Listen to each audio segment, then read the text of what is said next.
Good evening and welcome to Nagorik Bhabna. We begin tonight with the latest updates on the ongoing trade discussions.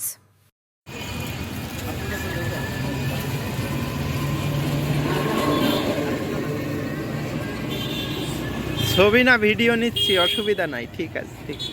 মামা একটু পরেন আমাদের সামনে পরেন, তাহলে ভালো লাগবে দেখতে। ঠান্ডায় তো কষ্ট হয় হাত মোজা পা মোজা ছাড়া, তাই না? কিছুটা হলেও তো হেল্প হবে আপনাদের, তাই না?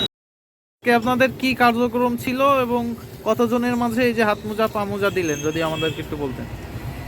আমাদের কার্যক্রম ছিল, আপনারা জানেন, সর্বনিম্ন তাপমাত্রা যশোরে 8.8। তো সেইখানে আমরা আমাদের যশোর শহরে দেখলাম কোনো সংগঠন শীতার্ত মানুষের কথা মাথায় রেখে কোনো বস্ত্র বিতরণ কিংবা বস্ত্র উপহার কোনো কর্মসূচি রাখিনি।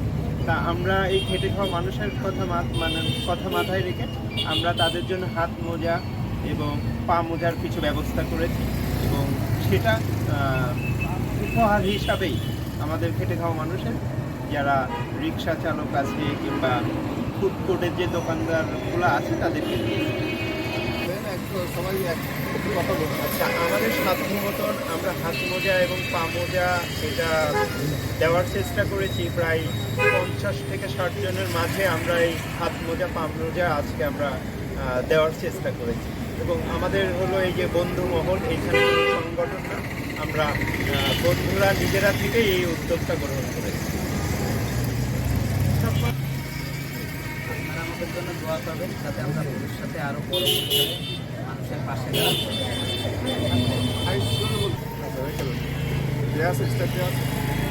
আলহামদুলিল্লাহ ভালো কাজ করতে পারলে আমাদের সবাইকে আলহামদুলিল্লাহ ভালো কাজ করার জন্য আমাদের সকলের তৌফিক দান করুন। আগামীতে আমরা ইনশাল্লাহ আরও ভালো কিছু করব এই কামনা করছি এবং সবাই দোয়া করবেন, আমাদের জন্য দোয়া করবেন যেন আমরা আগামীতে আরও অনেক বেশি মানুষের সহায়তা করতে পারবো। ভালোবাসা সবার জন্য রইল, আমাদের জন্য দোয়া করবেন।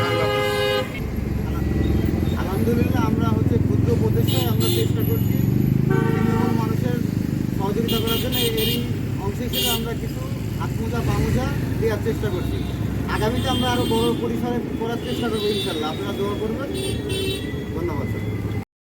তারা এই সেবামূলক কাজ করতে দেখো,